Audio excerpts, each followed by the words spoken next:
Hello everybody and welcome to the ESI Digest, where we run through the biggest esports business related news stories of the week. I'm your host Tom Daniels, the sub-editor of Esports Insider, and today we have 5 huge news stories from the world of esports business. So in today's ESI Digest, we're going to be covering Dubit raising $8 million to launch the first metaverse esports league, ESL signing a 2-year exclusive rights agreement with Huya, Riot Games promoting John Needham to the role of President of Esports, FaZe Clan announcing a partnership with DraftKings, and finally we're going to be talking about Panda Global's Super Smash Bros. Partnership with Nintendo. But before we jump into this week's ESI Digest, I do want to thank our sponsors for this episode, Mbuzz and BK Republic of Gamers. Mbuzz Esports enables the use of its telecommunications infrastructure to enhance its clients in the Middle East. In October, the company partnered with esports organisation BK Republic of Gamers to create a new pro team in Saudi Arabia for Phase 1. For Phase 2, BK Republic of Gamers will use its expertise to support Mbuzz Esports' MEA expansion.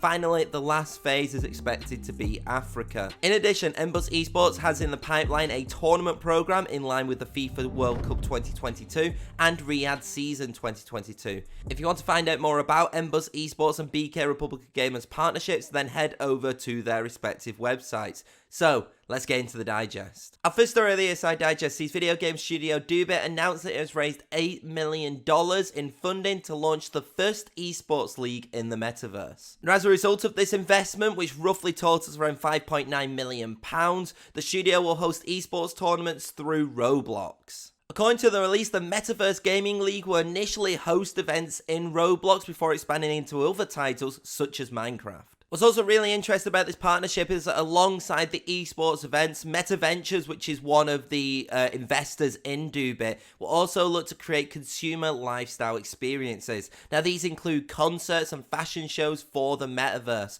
Finally, Dubit will expand its presence in the US by operating a studio and opening a studio in New York City. Overall, I think this is a really interesting development for the metaverse and what potentially the metaverse's involvement in esports could be, not just kind of having fan experiences, but also potentially having esports tournaments integrated into platforms such as Minecraft and Roblox in itself. Be interested to see exactly what these esports events will be, what will they entail. I know that currently the Metaverse Esports League has been having like beta tests through Roblox as well, but really interested to see now this funding has been announced, how the Metaverse Esports League, will continue to develop. And overall, I think this is an exciting time and a very intriguing time right now for the esports sector. Our second story of the ESI Digest sees esports tournament organizer ESL Gaming announce an exclusive media rights deal with Chinese live streaming platform Huya. Now, this partnership is a renewed agreement which is expected to last for a further 2 years. Now, the exclusive broadcast rights within the deal will include ESL's Dota 2 and mobile ecosystems, as well as the ESL Pro Tour for CSGO and StarCraft 2. Going into a couple more details about the deal, and Huya has announced that it will cover the tournaments in Mandarin and other Chinese dialects. As I mentioned for the previous deal, which was signed in July 2020, covered ESL, CSGO and Dota 2 events. So not only is this an expansion in terms of a renewal, but it's an expansion in terms of what is also being covered by Huya as well. Some of ESL's other notable partnerships include a media rights deal with gaming network G4, as well as a LATAM esports agreement with Live Media Esports Entertainment. I think ESL's extension and expansion of its media rights deal with Huya is a no-brainer, especially given the popularity of esports in China and the demographics that ESL will want to reach with this partnership as well. I do think that this also kind of highlights the success of the partnership between ESL and Huya, because not only are they renewing further for a couple years, but they're integrating the mobile esports ecosystem along with a couple other esports tournaments and events, and it's not just Dota 2 and CSGO right now. So I think that that is very, very interesting. It's really intriguing to see companies continually to expand and kind of go and bring their presence into other regions. Obviously, having it in local dialects is something that we're seeing a lot now, where you're kind of looking to integrate with more of the localization of the region which you're trying to go into in order to kind of spark more viewers and kind of get more interaction and engagement through that. Overall, it's a great deal, and I wonder if it will lead to even more esports titles from ESL going into the Chinese ecosystem and going into, Chinese broadcast deals in the future.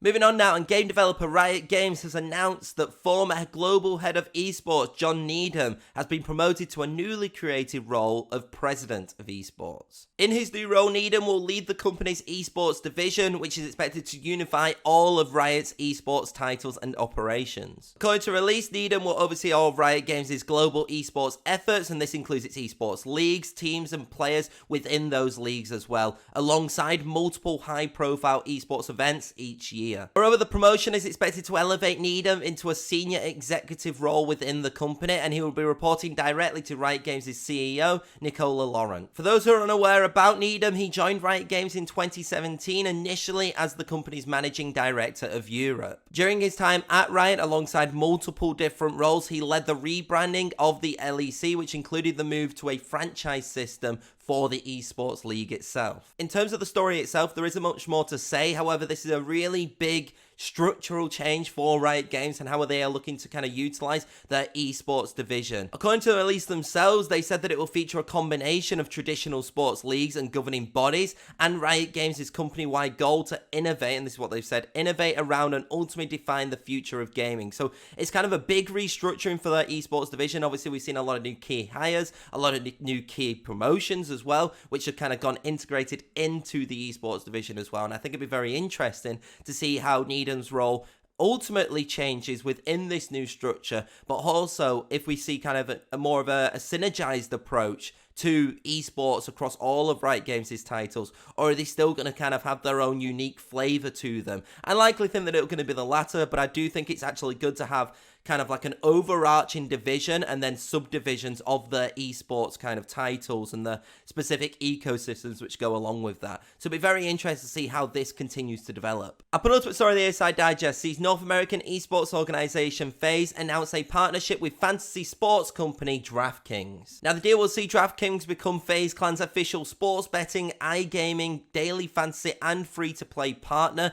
Moreover, the two brands will collaborate on a series of content activations featuring FaZe Clan's content creators and other influential figures within the organization. One of the key content activations of this partnership seems to be an original series and podcast which will carry DraftKings and FaZe Clan's branding. As with a lot of other partnerships as well, there will be logo placements within its esports division, with DraftKings becoming a sponsor of FaZe Clan's CSGO team. As a result, the logo will be present on the team's jerseys. This is a significant partnership both by FaZe Clan and by DraftKings as well. According to the release, alongside the many content activations, there will also be kind of content around responsible gaming education and responsible gambling, which is also quite a good initiative considering that kind of esports betting and fantasy esports has kind of started to integrate itself with the esports industry as well and becoming more and more popular. Our final story of the ESI Digest sees North American esports organization Panda Global announce a partnership with video game firm Nintendo. Now, as a result of this deal, both parties will collaborate together to launch the first licensed circuits for Super Smash Bros. Ultimate and Super Smash Bros.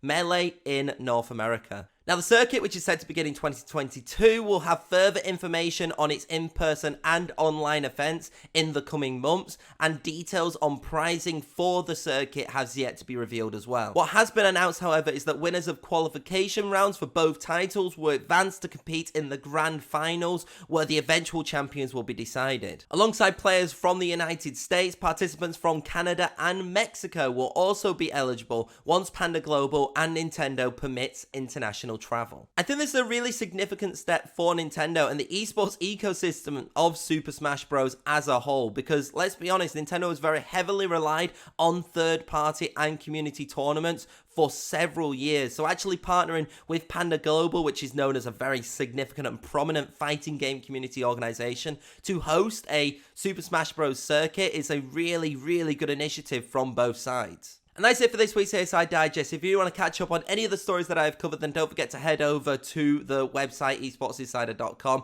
Also, don't forget to follow us on LinkedIn, Twitter, Facebook, subscribe on YouTube, and wherever you're listening to me on right now. But until then, I'll see you next week.